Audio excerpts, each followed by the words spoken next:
Actually এথিইজম একটা এমন topic যে পুওর মেন্টালিটির মানুষ এথিইজম কখনো অ্যাকসেপ্ট করতে পারবে না, এথিয়েস্টিক আইডিওলজিটাকে কখনোই সে সাপোর্ট করতে পারবে না। এথিইজম মানে হচ্ছে নাস্তিকতা, অর্থাৎ কোনো জিনিসকে যতক্ষণ অবধি তুমি হ্যান্ডস প্রুফ পাবে না ততক্ষণ অবধি তুমি সেই জিনিসটার ওপর বিশ্বাস করবে না, তুমি প্রশ্ন তুলবে। দ্যাট ইজ কল এথিইজম আর কি। तो मैंने इतने पाप किए हैं कि मुझे विधाता ने कहा कि अब इस काबिल नहीं है कि ये इंसान बने, इसको ऐसा करते कॉकरोच की योनि में पैदा करो।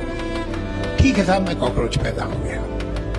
अब मुझे बताइए मैं एक कॉकरोच होते हुए कौन से काम करूं जिससे मैं फिर वापस ऊपर आना शुरू करूं?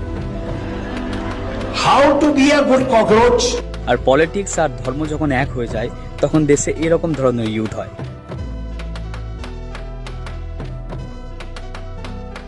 গুরমিত